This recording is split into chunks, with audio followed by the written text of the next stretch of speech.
who's professor and head of medicine department, to share the experience of COVID-19 here at CMC.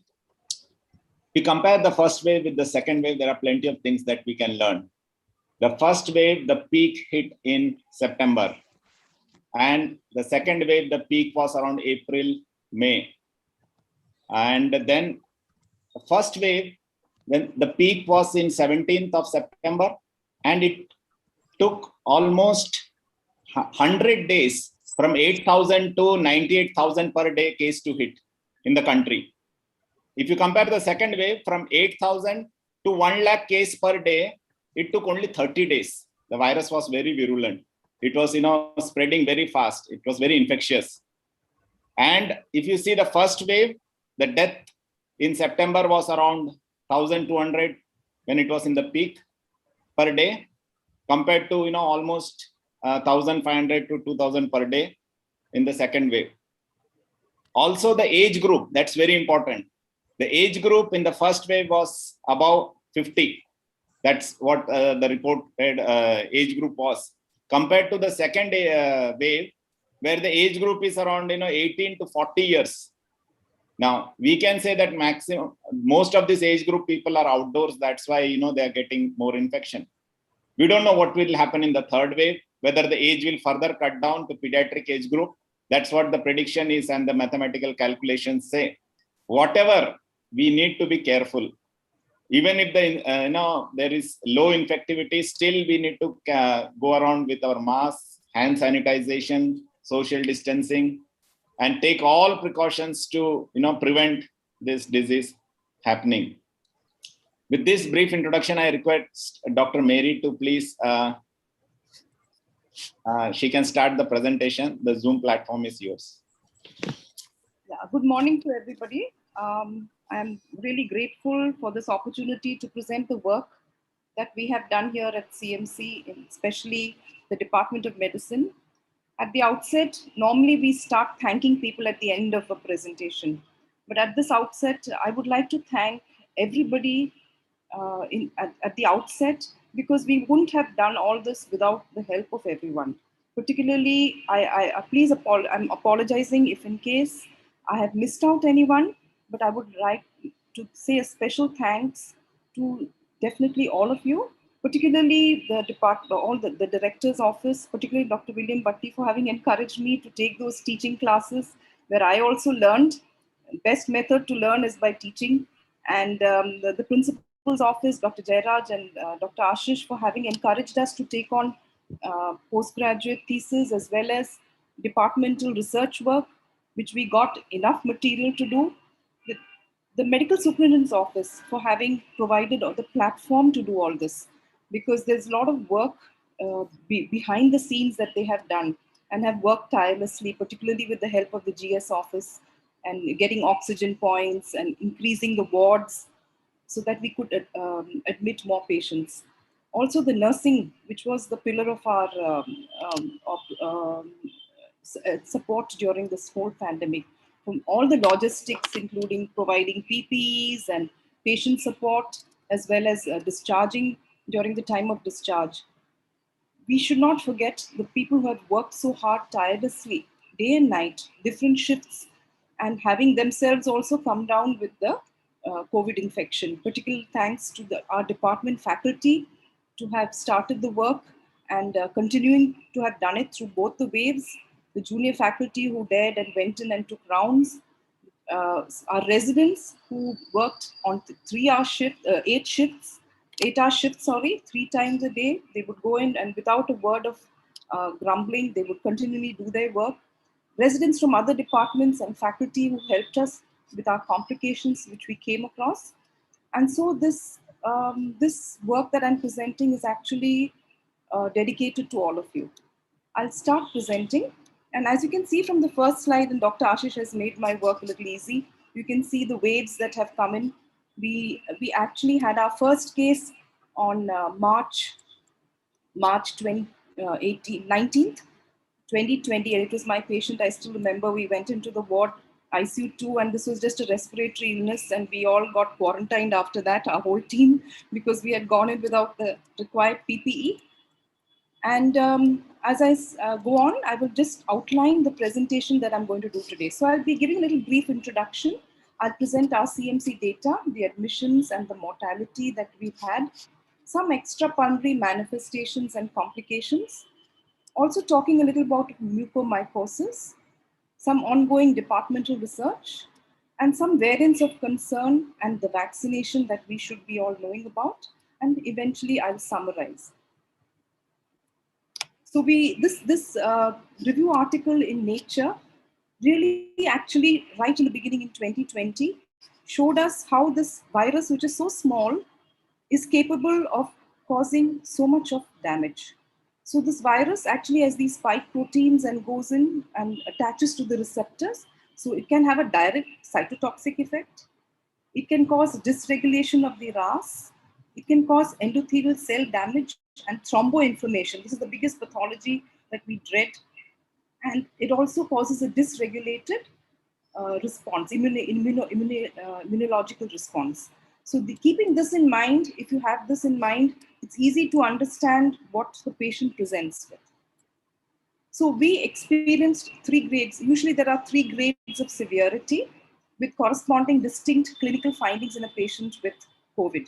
So stage 1 is a mild infection where all of us may have had it without testing. I'm sure all of us were exposed and we would have had some kind of infection. Here the patient will not manifest with any clinical, may have some just mild fever and body ache. Stage 2 is called moderate, where here you have pulmonary involvement, and this is divided into 2 stages, without hypoxia and with hypoxia. And stage 3 is the dreaded systemic hyperinflammation that we see, and which has caused damage to the lungs as well as extrapulmonary manifestations. Like I said, stage 1 is a mild disease, and after incubation of 2 to 14 days, the patient may be pre-symptomatic or asymptomatic and present with mild symptoms like malaise, fever, cough, diarrhea. And the SARS-CoV-2 in this meantime is multiplying and establishing itself in the host, primarily focusing on the respiratory system. And it binds to the ACE2 receptors in the lung, which is very rich in ACE2 receptors, small intestine, and the vascular endothelium. Here, the prognosis and recovery is excellent if it's limited to this stage. The second stage is called the pulmonary phase, where it's moderate or moderate. So I'll be dividing my patients into mild, moderate, and severe. That's why I'm telling you initially how we triaged our patients. So some of these patients present without hypoxia and with hypoxia. So they develop a viral pneumonia, and that presents with cough, fever, and a possible hypoxia, where you get a PF ratio less than 300. The chest X-ray may or may not reveal.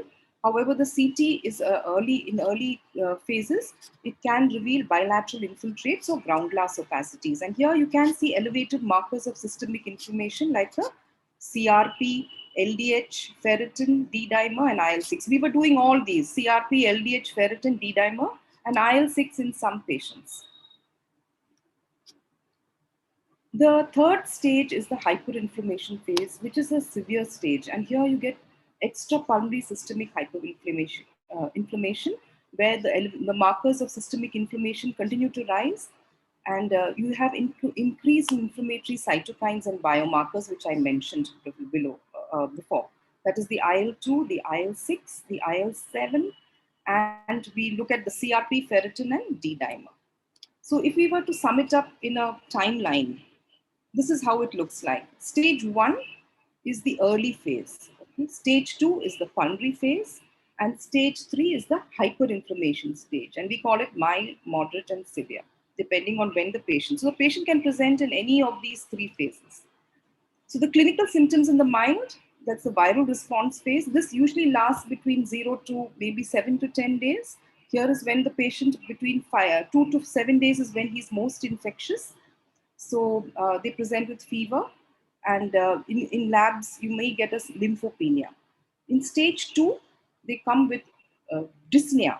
They may have hypoxia, they may not have hypoxia. It's important to note at this phase, this post-inflammatory response is also taking off. So you can see the overlap between the early stage and the pulmonary phase.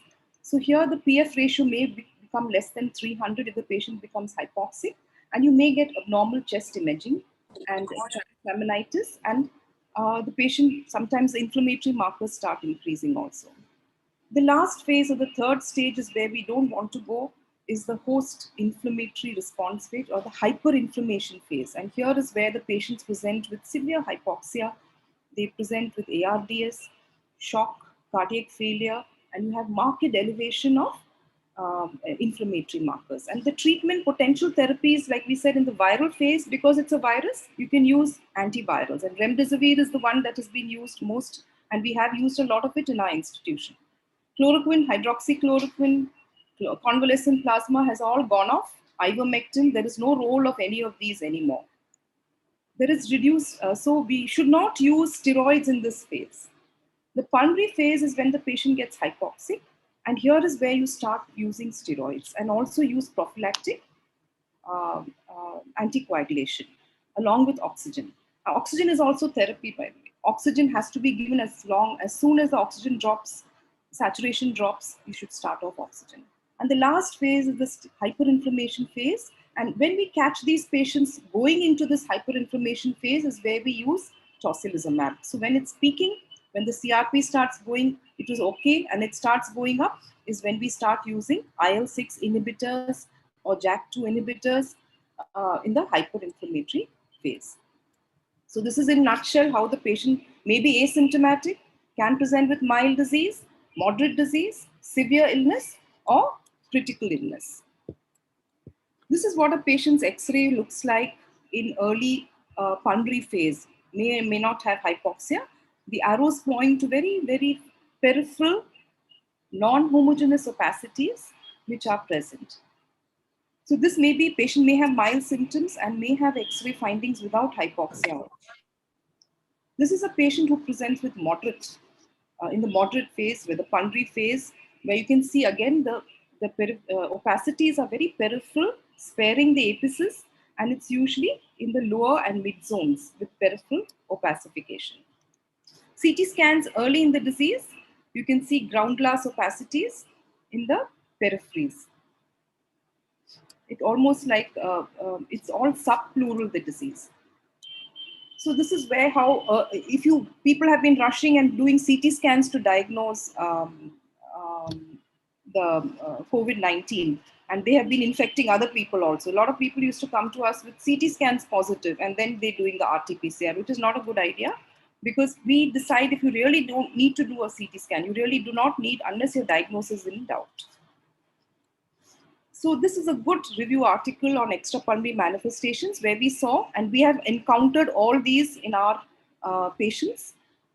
Neurological manifestations can be there like headache, dizziness, encephalopathy, Guillain-Barré, ageusia, myalgias, anosmia, and stroke. Renal manifestations, acute kidney injury, very common, proteinuria and hematuria. Hepatic, you can have elevated liver enzymes. Gastrointestinal, patients may present with diarrhea, nausea, vomiting. Thromboembolism, this is the most dreaded complication. They can present with DVTs, pulmonary embolism, or catheter-related thrombosis. Cardiac manifestations can develop, you can have cardiomyopathy, myocarditis, arrhythmias, which were also seen. We had a lot of patients with myocardial infarction presenting during this stage. Endocrine involvement in the form of hyperglycemia, DKs we've had precipitated, new onset diabetes we've diagnosed, as well as pre-diabetes. Dermatological manifestations are also known. You can get livedo reticularis. I'll be showing you some pictures of some patients who have had some of these complications. There is something called the cytokine storm, which you would have heard of. And this is a patient who had on admission a CRP. The first X-ray shows on admission on the left side a CRP of 34. The patient was hypoxic, put on oxygen.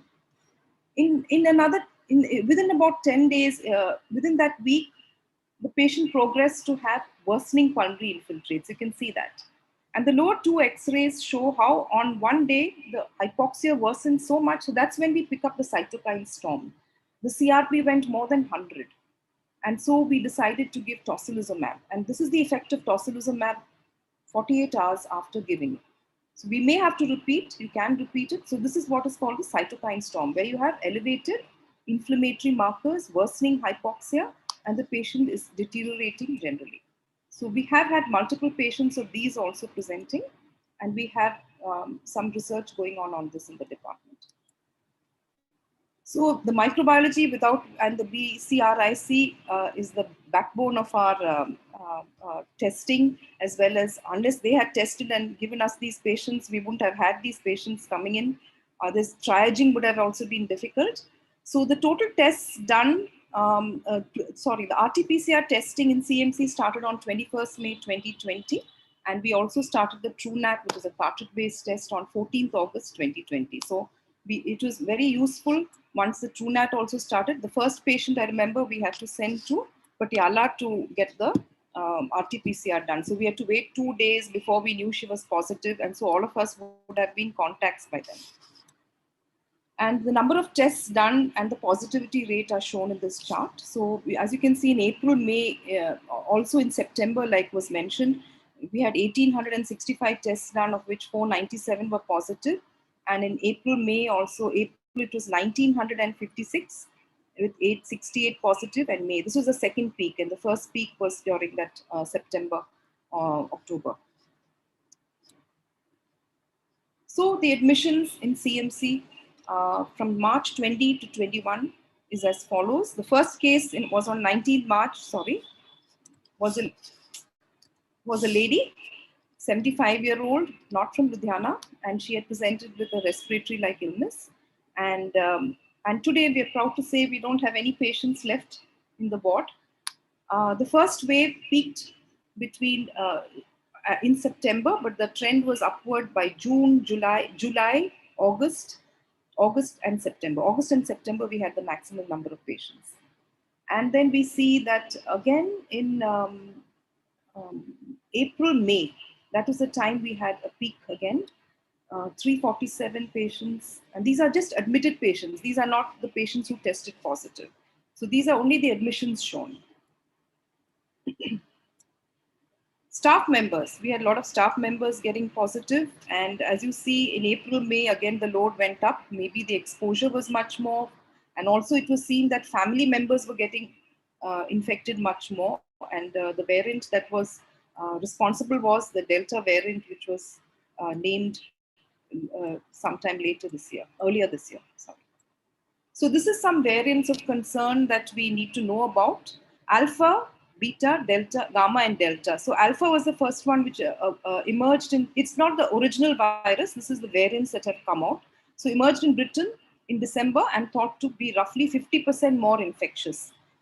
And this is B117. Beta was B1351 in South Africa in December. Gamma, P1 in Brazil in late 2020. And Delta is the Indian one that I know we didn't like saying that it was from. So again, very, very aggressively, please have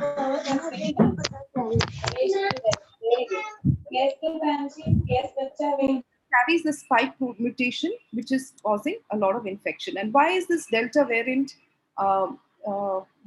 This was responsible for the second wave in India, and this accounted for more than 80% of the cases. And the mutations, as I said, were seen in the spike protein. It is 40 to 60% more transmissible than the alpha variant. And it has spread now to more than 80 countries, including UK, USA, and Singapore, and many more.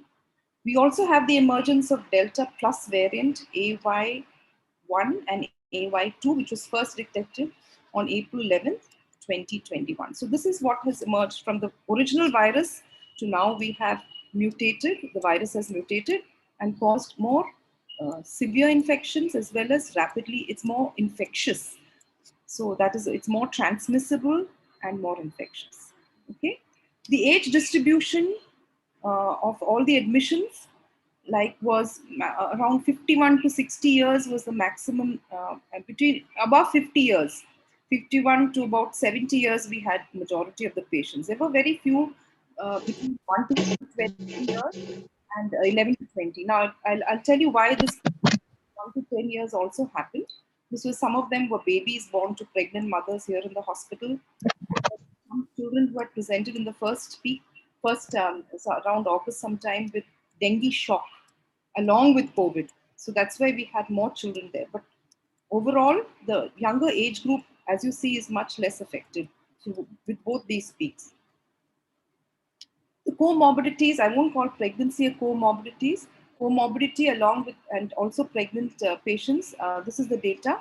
We had 478 diabetic patients. So we had a lot of diabetes and hypertensive patients who were admitted. Coronary artery disease was the next, along with CKD and previous strokes. There were 30 patients who were obese and 23 patients who were pregnant. Surprisingly, smoking, they say, has a protective effect. Doesn't mean that we all start smoking, because the lung is in a stage of chronic hyperinflammation. So the theory is that smoking and COPD asthma, maybe because they're using their steroid inhalers, we saw less of patients coming in who had these comorbidities. Now, how did we triage our patients? We triaged our patients depending on their saturation. So as soon as the patient came into the emergency, we triaged them. If their saturation was more than 95, we called it mild. Between 90 to 95, it was moderate. And less than 90, we called it severe or critical, depending on whether they had ARDS or hypotension. So this is how we triaged our patients. And this is what the spectrum of patients that we saw. 2% of our patients were critical. 4% of our patients were asymptomatic. So the spectrum from 2 to 4%, asymptomatic patients were 4%. And these were patients who were detected, maybe got admitted for surgery, or the patient had a trauma, patient was transferred in from hematology, or chemotherapy, patients who had cancers, who actually, or had come in with an acute myocardial infarction. So they were actually asymptomatic for COVID, but they had other problems. Mild patients, majority of the patients were mild. Moderate were about 28%, and severe were 22%, with critical being 2%. So this is the distribution of the spectrum of patients that we saw. The complications that we saw, a lot of patients presented with AKI. Seizures and AIDP were seen in 96. Atrial fibrillation in 28. I think this AKI is a little wrong. That AKI actually is 96, and seizures and AIDP was 17. Please forgive this. This is an omission. So there were a lot of patients on dialysis who we had provisions for dialysis, and 24 patients were dialyzed. New onset, the patients came in with acute myocardial infarction in 13, and some of them were thrombolized. New onset diabetes was seen in 73. So when we tested A1C, 73 of these patients had new onset diabetes. DKA was present in 15. New onset pre-diabetic, that is A1C is between 5.7 to 6.4, was seen in 18 patients. Patients developed pneumothorax, 7 of them. Sometimes it's spontaneous. 8 patients developed GI bleed, and 23 patients had mucomycosis. So these are some of the cutaneous manifestations that we saw. This young lady had presented with fever, and somewhere around in May, this patient had arrived.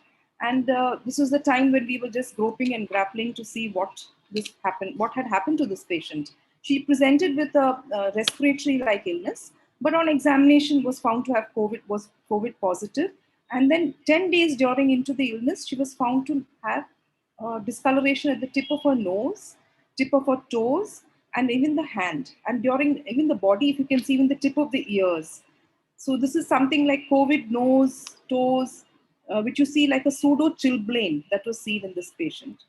And she had severe pain in her hand. And you can see in the lower corner, the limb had become blue. It started getting blue. And she was actually investigated and found her D-dimer was very high.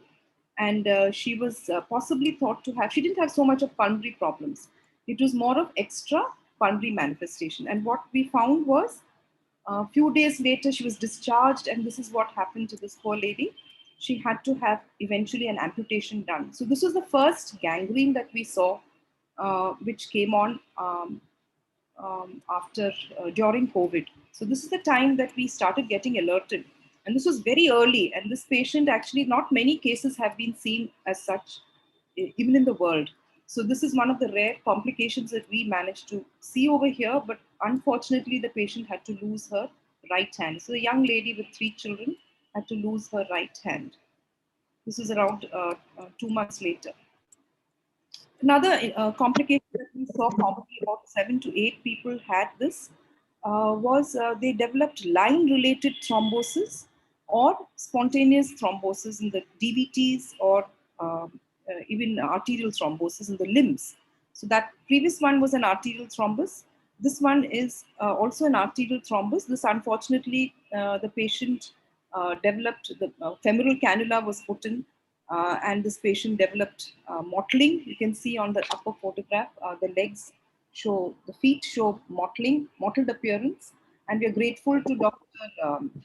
Pranay Pawar and team who went in, the cardiovascular team, who went in and removed this clot. So it was a femoral, popliteal, and posterior tibial and anterior tibial artery. You can see that specimen that was removed from the patient's limb. And post-procedure, the saturation came up to 96%, and the limb had the color. Unfortunately, this patient also died eventually because she had a very bad lung. So she had a bad lung along with extrapulmonary. It's a very prothrombotic state, so we should avoid putting lines in the femoral vessels. So this is one thing that, and it sometimes happens even in the upper limb. So it's not that the patient will develop only, we don't know which patient is going to develop this problem. So this is a chart showing the COVID total number of admissions and along with the mortality. We had a mortality around 25, overall mortality, about 25 to 25.7%. In the month of April, we had 347 patients with only 46 mortality, 46 patients dying. In May, we had 282 patients admitted with 90 dying. So as it may be a spillover from the previous month, because some of these patients used to remain for 4 to 6 weeks before they actually eventually go. Some of them used to expire within 2 weeks of admission also. And in June, we didn't have too many admissions, but this again is the mortality in red, shows the spillover from May. So this is if you drew, the deaths are in green and the blue is the admissions. So this is a rough idea of how the mortality went with the number of admissions.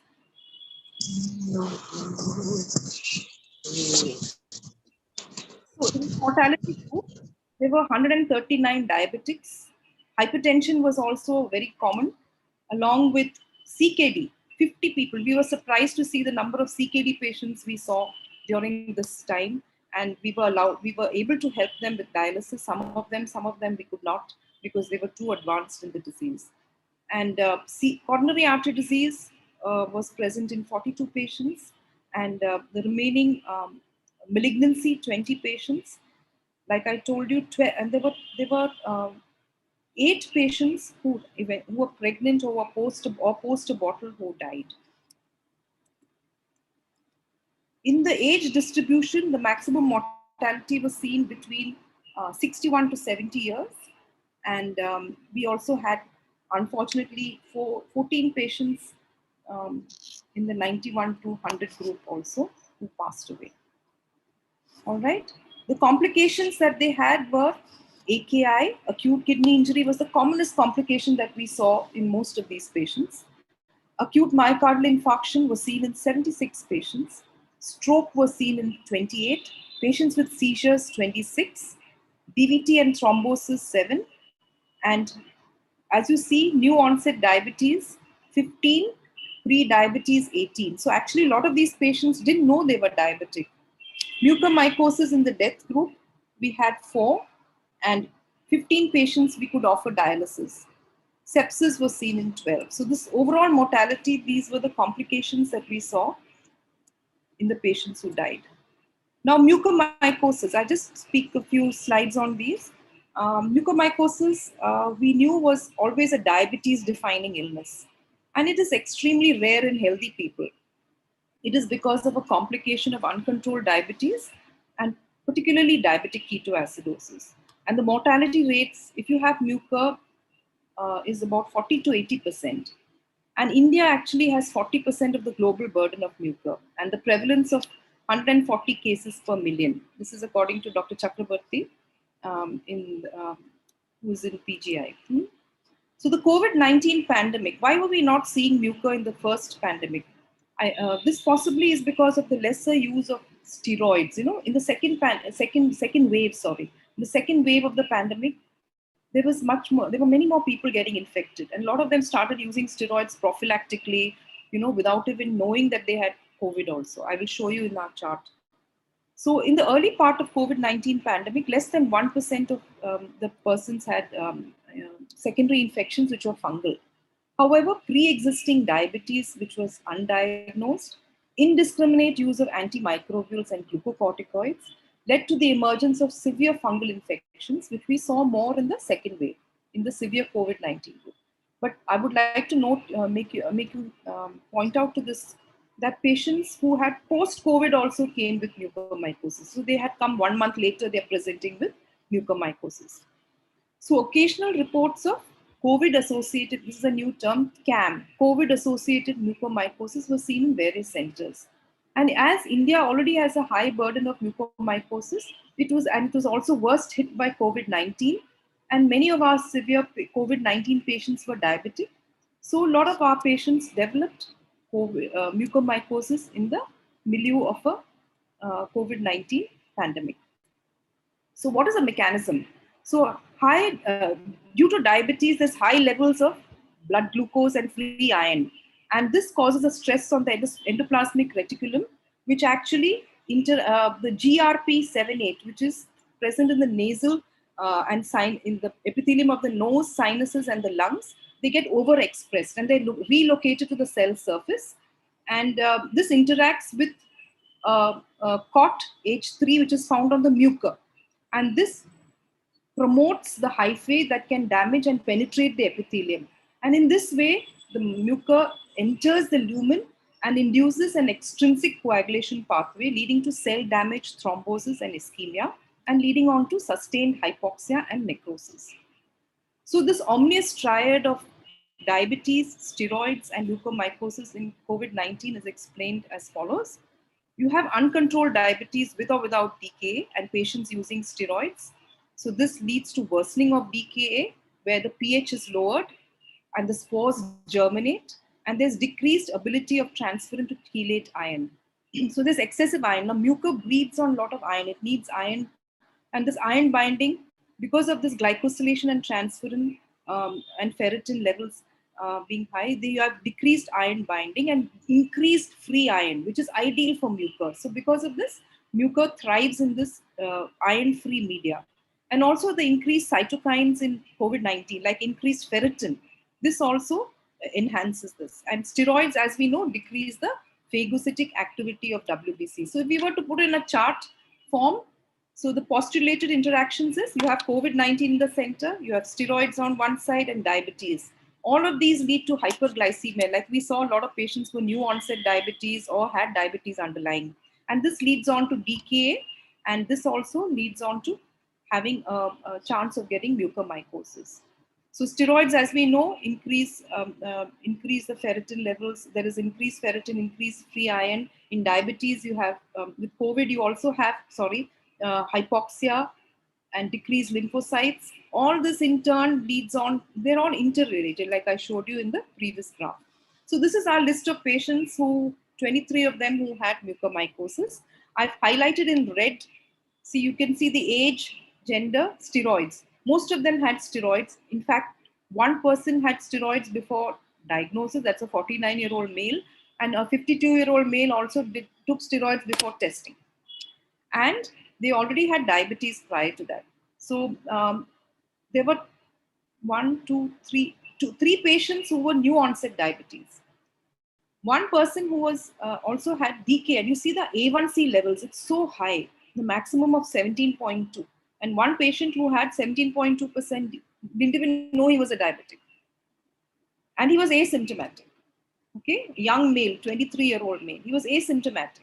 So, but he was COVID positive. So you have steroids, diabetes, and COVID positivity leading on to this mucor. And different sites where the mucor was most commonly in the maxillary sinus. We had a few with rhino-orbital cellular, ROC, cerebral, and nasal. A few of them were nasal. So this deadly triad of steroids, diabetes, and being COVID positive enhances mucor multiplication. So these are some pictures of patients with mucor. As you can see, the palate, this is where palate gets it. You can see that black scar which is there. Then early, the patients may start having watering of eyes and congestion, and you can see lid edema and some amount of necrosis on the medial aspect. Again, you can have ptosis, so involvement of cranial nerves, external ophthalmoplegia they can have. So even extending, it can extend to the cavernous sinus, you can get orbital cellulitis. So it can affect the orbit, then penetrates further into the cavernous sinus and brain. You can even get infarct. So this patient has a left-sided ptosis. Both eyes are involved, left more than right. There's another patient who has the right eye involvement. So this patients actually were in the ward, some of them, and developed mucor in front of us. This was in May, June. This unfortunate lady passed away. And here again, you can see that she is unconscious. This is severe ROC that she had, and pigmentation on the skin also, which is necrotic. You can see the black crusty nasal discharge also. So this is all about mucor. And next, I'd like to present a few studies we are involved in as a department, as well as some PG thesis which is going on. So we have the ICMR National Clinical COVID Registry for COVID-19 registry was started in September 2020, and it's a prospective one-year study, and we are a satellite center. And the aim of the study is to study the clinical profile of hospitalized. Actually, we're just studying the clinical profile as well as outcomes. Everything is being entered. And recently we had a publication which is just recently been in print. It's ahead of print. We got a copy, which is the clinical profile of hospitalized COVID-19 patients in the first and second wave of the pandemic, insights from an Indian registry-based observational study. And we have noted that the second wave, like it was mentioned, there's a younger demography, lesser comorbidities, and the presentation, however, patients were presenting more dyspneic. This is because they were younger, they were thinking nothing can happen, and they were sitting at home. Also, we all know there was shortage of beds. People were running from, we had patients coming in from Delhi, Jammu, in surrounding areas, and some of them we could help out. So this second wave, there were much younger patients, and these patients were more dyspneic, though they had lesser comorbidities. Next trial that we are involved is the Australasian COVID trial, and here we have we are actually seeing the role of fractionated heparin, which is going to be given to randomly assigned persons with COVID. So we're going to use the standard dose, intermediate dose, and the standard dose plus aspirin. So any patients presenting who are admitted with mild to moderate COVID, they were being assigned any of one of these three randomly. We have two theses, the first of which is to assess the persistence of symptoms and post-COVID functional status in patients who have been diagnosed with COVID-19. This is Dr. Kiran Preet, who's a first-year PG resident. And I'm just giving a little insight into what she has done so far, because we are going to see more of this. We are going to see more of patients presenting with persistent symptoms, and we need possibly to start a post-COVID clinic actually now. And we are seeing them in the OPD regularly, but it will be nice to document this. And so she has been collecting her cases. So she has to follow up patients at 30, 90, and 180 days. And look, it's a telephonic call that she's going to ask. And this is what she has done. She has followed up 100 patients. And the most common finding at 30 days was dyspnea. 30 days was dyspnea, asthenia, myalgia, and depression. This is continuing in all, right up to day 90 and day 180. In fact, up to day 180, people are still feeling asthenic. And depression is another thing that people are experiencing. So this is being questioned. So she's been following up these patients at 30, 90, and 180 days. And it's still continuing. This is just the retrospective group that she has been doing. We're still continuing with it. So the results were out of 100 cases from June 20 to December 20. Depending on their PF ratio, they were divided into mild, moderate, and severe. And all these questions were being asked. And at day 30, 90, and 180, the mild patients, the patients who were diagnosed with mild, even at day 180, 6% of them still had persistence of symptoms. Those who were moderate, 28% of them had symptoms at day 180. And those who were severe, 42.8% had symptoms persisting. So this is going to be a long COVID for us. She also looked at the post-COVID-19 functional status. And so a little questionnaire again, and it was called the PCFS scale that she gave. So it was allotted from 0 to 1, 0 to 4, the functional status was graded. And from no functional limitations to severe functional limitations based on this questionnaire. And at day 180, she found that there were 74 people who had actually had no, they were normal. And there were two persons who had a functional status of 4. So majority of them kind of recovered, but still that we have 2 of them lingering on. This is just a sneak peek into the work that she has done on 100 patients. A second topic that we have been looking in is to determine the prevalence of COVID-19 associated hyperinflammatory syndrome in hospitalized patients with SARS-CoV-2 infection, and to correlate this syndrome with the severity and clinical outcome. So like I told you, this hyperinflammatory syndrome is similar to the cytokine storm that we're talking about.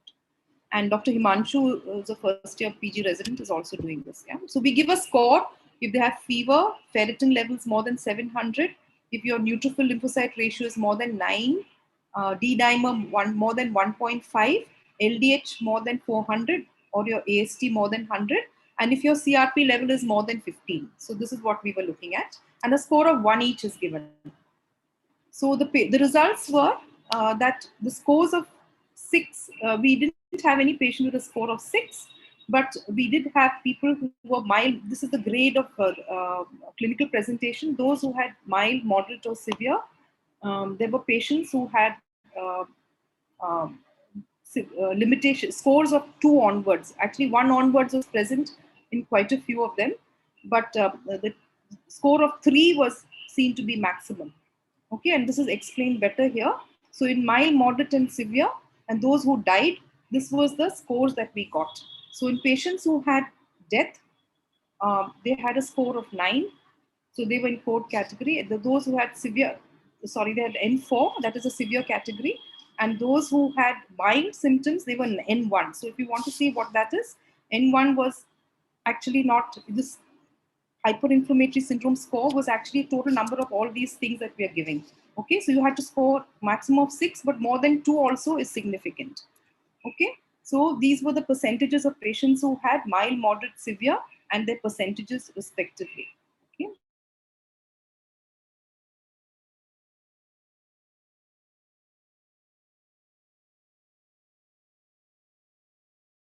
Hello, madam, you're muted. Unmute. We can't hear you. No. Yeah. Hello. Yes, ma'am. Ma'am, just go one slide back. One slide back. Yes. Yes, ma'am, from here. Yeah, we can hear you now. We can hear you. Okay. So there were 14 patients who had a inflammatory, high inflammatory score of less than 2. Okay. So that means all the others had more than 2, 3 to 6 onwards. And this is what the score was. More than 2, there were so many in the mild category, moderate category, severe category, and death. So there were 9. So the percentage with more than 2 was much higher. So you had 88% of them more than 2 in the death category. In the severe category, 100% of them had scores more than 2. Moderate category, 16.6, and mild category. So it's correlating with the inflammatory markers. So next, this slide shows the variants of concern. Now our ancestral virus, that is the virus which first affected us, has some bacteria. This is just showing the transmissibility, immune evasiveness, and the vaccine effectiveness. So the ancestral one is the first virus that we know about, okay? The one that first appeared. Then you had the B117. The B117 is the first variant, the alpha variant, what we call, that was found in UK. The transmissibility is 3+. It does not have immune evasiveness, and all the vaccines are effective. B1351 is the South African variant, it has immune evasiveness and transmissibility is just 1+. P1 is the Brazilian variant and it also is effective. Now we go to B, the last one. This is the Delta variant. And this transmissibility, as you can see, is maximum, 4+. It has immune evasiveness. However, vaccines are effective still against them to prevent severe disease. There was a study done in PGI where they just they took the vaccination status and timing of the positive test result amongst 506 healthcare workers who tested positive for SARS-CoV-2 from January 16 to April 17, 2021. And what they saw that there were those who tested positive, 63.6% of them were not vaccinated. 22.1 of them were positive. Percent of them were who got the disease after first dose, or rather not the disease, they tested positive after first dose. After the second dose, but within 14 days, there were 24 persons, that is 4.7%, and breakthrough infections, which is defined as after 2 doses of vaccination and after 14 days of 2 doses of vaccination, if a person tests positive, that is called a breakthrough infection.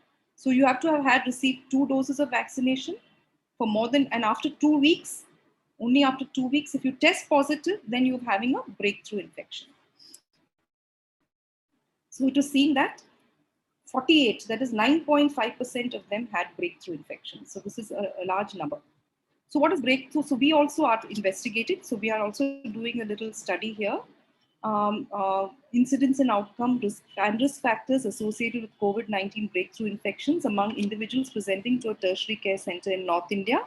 And this is a retrospective and prospective study with the Department of Microbiology. And what we have seen so far, though this is first part is not part of the study, number of RT-PCRs were positive after first dose of COVID vaccination was 155. And those who tested after second dose of vaccination were 198, from which we have to see whether it's actually breakthrough, because breakthrough is only after 14 days. This is only the test positivity after 2 doses. So we are still investigating. This is an ongoing trial. So we are here now at 0 in July. Okay, what next? This is the way forward, I feel. The first part shows where we were then. Now, if you look at, see, the blue one shows persons who are immune were susceptible. The brown man shows the person who's infected, not man, the person, we call it, who's infected. So what happens? He goes and infects. If you have no vaccination, we all will get the disease. We are here now in the center where some of us are vaccinated, but still a lot of people are still susceptible. I think what they've done in the seroprevalence studies, what is up to now, in the north, they're finding it about 70%, but in the south and east and all, it's still very low, 25 to 40%. So it's varying in the different parts of our country, which is almost like multiple countries. So if you travel from a place of low, where you have a low seroprevalence, if you travel from a place of high seroprevalence and you go to a place of low seroprevalence, you're actually infecting people there. So it's better not to travel these days unless you're fully vaccinated, unless that state also has people who have reached herd immunity. So we need to get here soon. That is only by vaccine coverage above the threshold for protection, for herd protection. So we need to get about 80% at least for this virus.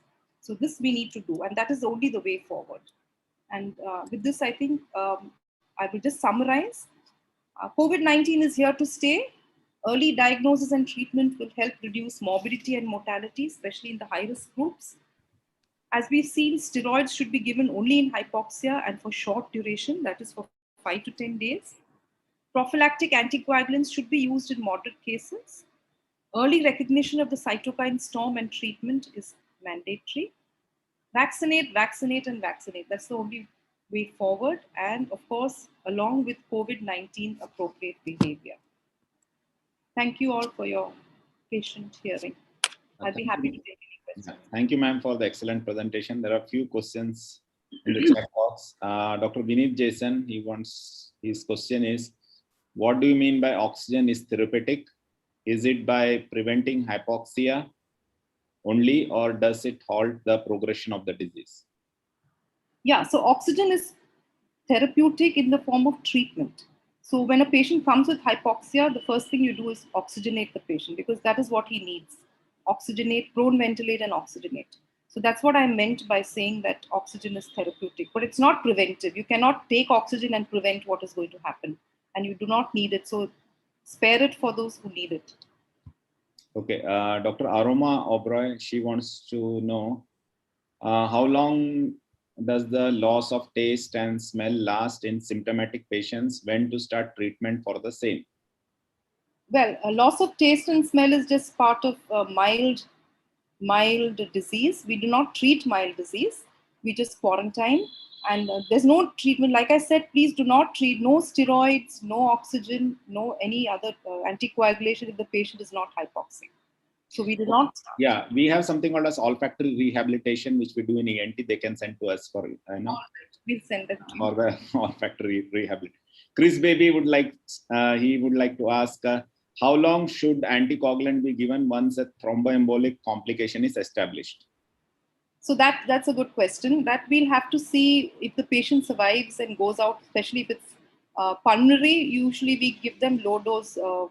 We continue with oral anticoagulation. Depending on their scoring, we'll have to do a scoring system and see whether the patient, how long to treat. This has still not been established. That's why trials are going on for how long. Limb thrombosis, depending on where the thrombosis was, I think from 3 to 6 months. And depending on the underlying, other than COVID, if they have any other hypercoagulable states also. Yeah, Dr. Santosh Matangi, he wants to ask why now suddenly every other patient with lung symptom and pneumonia are all COVID negative? What suddenly changed this infection rate? So there are other infections. I forgot to mention, we had a lot of dengue also coming in during that time. There are other infections also. See, though COVID may have died down, it is still there, but may not be symptomatic to cause. But you retest again. Suppose you're in doubt, please retest. If you think that this patient, because RT-PCR can be negative the first time you do it, or a rapid antigen test. If the rapid antigen test is negative, you go for an RT-PCR. So if it is negative, if you're highly still thinking about it, retest and see. So if that is not the cause, you look for other causes. What about this bronchial alveolar lavage? Because your nasopharynx, the concentration may be less, and does it have any role there? No. For pulmonary muca? No. For where you have done a swab there in the nose and it's negative, and will a BAL give a higher positivity? No. Nobody dares go in now with a bronchoscope because especially we avoid all these. Are worried about the transmission. Okay, Dr. Pamela wants to ask you, did you encounter any false positive cases in TrueNat? Can we get false positive in RT-PCR? As far as I know, I do not think you get a false positive. RT-PCR will remain positive for long. So that is one thing. TrueNat also, I think microbiology will be able to answer better. Dr. Sangeeta or... Dr. Sangeeta is there in the... Yes, Yeah. sir, I'm here. Can you clarify that? Yeah, TrueNat PCR and RT-PCR both are PCRs. So false positive is very, very minimal because we check for two genes, screening gene, E gene, and either ORF1A or RDRP, which is the confirmatory gene. So false positivity is not there. Only thing, if we find only screening gene like E gene in RT-PCR, we generally recommend repeat after 48 hours. That is what we have encountered for the past more than 1 year. Okay, thank you, Dr. Sangeeta. Dr. Dinesh Badial has raised his hand. He wants to ask. You can unmute and ask, Dr. Dinesh. Yeah, thank you, Dr. Ashish. Thank you, ma'am, for such a comprehensive presentation. Ma'am, looking at the experience, as you know, daily, every week, we get new recommendations for the drugs, especially antibacterial and antiviral. Lot of different thoughts are coming up. Ma'am, in your experience, what is the status of now these antibacterial in your experience, which happened, we have seen, which drugs you found they came to be better? As we know, otherwise, there's not a good randomized controlled trial with the disease where most of the people recover on their own also. So right now, those studies are still not there. So in your experience, which drugs have been quite effective? Antibacterial out of that, few of them, and maybe newer antivirals. Dr. Dinesh, the antibacterial, in fact, they say there is no need to start any antibiotics in patients with COVID because it's a viral disease. Okay.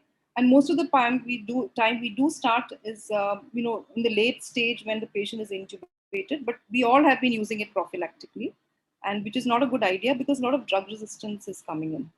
And when we actually need, because hospital-acquired infection is very common in the 3rd week of illness, so we usually do not recommend giving such high-end antibiotics right in the beginning. So as of earlier on, azithromycin and these are the drugs that were advocated, but that has also been taken off the list. I mean, that is what according to studies. So we don't have the antiviral remdesivir. Somehow, whatever the recommendations now, WHO has taken it off the list. But we still, in our whatever little experience, if the patient comes early, between 2 to up to about 7 days, because that's the viremic phase. That is the time to give it, if at all you need to give it. And that also now the recommendation was made because there was so much rush and black marketing and hoarding. So the government had come down. We were restricted use. So we had to say the patient has to be hypoxic. Earlier in the first wave, we were using it on patients who are not hypoxic also. But as soon as the hypoxia starts in, and if they come in the early phase, the antiviral especially, remdesivir was the one. Then these JAK2 inhibitors, they are the ones that have been the newer drugs that have come in. Baricitinib, this is the one that is being tried out. There are clinical trials on, and these are the ones that we use. Other than that, the IL-6 inhibitors, which is tocilizumab, is the one that was also being used. But other than that, I'm yet to gain on. Thank you, ma'am. Dr. Parvez, you can unmute yourself and ask the question to ma'am directly. Dr. Parvez. Hello. Hello, Dr. Parvez is there? Yes, ma'am. Yeah, please unmute and you can ask. Yeah. Ma'am, I wanted to ask you, when we look at trauma, we look at a golden hour and survival delays, when it comes to screening. And even today, in a post-COVID second wave latent period, when we are anticipating and in this hysteria of a third wave, how do we improve the screening of a patient in the emergency? How do we prevent the delay of other diseases which can, kill a patient? And what should be a sustained effect? Should we have in this era or this period a team dedicated to that? Yeah, that's a good question, Dr. Parvez. Screening, like I think triaging is very important. So whoever's at the triage, they all have to be knowledgeable about the fact that now that the wave is over, but it may come again, like you said rightly. Just if it's a SARI, that is a severe acute respiratory infection, these are the ones that you need to be careful about. Even if they've come in with some surgical cause, and you need to take a patient, like a pregnant lady comes in, she needs to be taken in for cesarean, or these are emergencies or a life-threatening trauma that the patient has come in, head injury. They have to be operated. They have to be taken straight, send the test, and then go ahead with the surgery. That is the way to do it. And with all the COVID, which you all have been doing also, there are a lot of patients you all have operated during the COVID time. So we have to continue doing that and high alert. And like I said, COVID appropriate behavior. And this triaging is very important. Triaging. The delay is mainly in calling people. Patient comes in sick, so the triage can we do? Everyone has to know now that we have to do, and whatever the way forward is, do the test and do it, because all of us now have to be equipped with the knowledge that we have to do it. Yes, ma'am. I think you had done the training. What I was concerned is even today, the point of contact, to take a decision on a patient should be defined. As an emergency head, I get these calls, this patient has been lying there and, turns out to be an MI or turns out to be something like that. Just because the patient came in with a respiratory distress, there is always a dilemma in diagnosis. So my concern was, should we have a point of contact, an individual who will say, no, this patient needs to get the treatment for the particular disease and which we are suspecting. And then at the other end, we are, waiting for the test to rule out a SARS-CoV-2. Yeah, that's correct. We have had, even cardiology, they've taken patients to CCU thrombolized. Neurology has done stroke, they've thrombolized. they do not wait. They've been taking patients in. So that is the medical emergency part that I can see. Even patients who need dialysis, they've been moved in fast. You know it, that we've had dialysis points and patients have. I don't think at that point there was any delay, but looking forward, we all have to keep this in our mind that it is a possibility the patient may be COVID positive. And still we need to triage patients because our contact tracing is very poor, all said and done. So we don't know who of them out there is COVID positive. So when they come to the emergency, it's the team has to take. Suppose it's a trauma patient, the surgical team has to say, whatever it is, we're going ahead. But we need your, you have to say that we're going ahead doing it. Do the test and go ahead. That's the only way to do it. There can't be one person in charge. The team in charge has to take responsibility. We all have to take that up. Thank you, ma'am. Actually, we have run out of time, and thank you for taking all those questions also at the end very well. Before we end, I would like to request Dr. William and Dr. Jairaj for the final comments, and then we can wrap up the session. Final comments, yeah. Yeah, Dr. Ashish, thank you. Thank you, Professor Mary, for excellent presentation. And management of COVID crisis indicates as a team, entire institution was together. And that's how we have sailed through this crisis, how we have managed. So as a team, we can manage any crisis, any challenge set before us. And one interesting factor which we manage, Professor Mary could not highlight because of other things, that was management of infodemics. Wrong information was spreading faster than virus itself. And our staff, students, interns, they were getting affected and they were apprehensive how to manage COVID patients. For that, a team was formed consisting of Professor Mary, Dr. Narjit, Dr. Rajesh Paul, and Dr. Clarence. Every afternoon, we were teaching and interacting with entire hospital staff. What I believe with that, we were able to, answer their queries, teaching them how to manage crisis, how to not to be scared, and how to look after patients. That was very important factor as far as management of COVID crisis is concerned. Once again, thanks for excellent presentation. And I hope we will continue to work as a team, the way we have managed COVID crisis, and we should look after other patients as well in wards, ICUs, and casualty. Thank you. Thank you. Dr. Mary, thank you. We really appreciate the hard work put in by the Department of Medicine and all the people who had worked in the COVID and the entire hospital staff, admin, and it's also challenging, when you're trying to provide emergency care services and the research part, everywhere in the country and globally, people were into this COVID research and many new findings. And so I'm glad that, there are a lot of new research that has happened and ongoing. We are just looking at getting permission from Pfizer. We got a significant grant last year to develop the app for COVID app, a CMCL app. And so we are trying to get permission from the Pfizer group whether we could use the remaining funds for doing COVID research within the institution. Probably within a month or so, we'll be able to know. If we get permission, then we will send a separate call for proposals, and within the institution, we can further encourage COVID research. So thank you very much. Okay, thank you, Dr. Mary. Next week, we would be having Dr. Gagandeep Quatra from the Department of Pharmacology presenting the grand rounds on rational drug use. Until then, take care and have a great weekend, and stay safe and protect yourself from the COVID. Thank you. Thank you.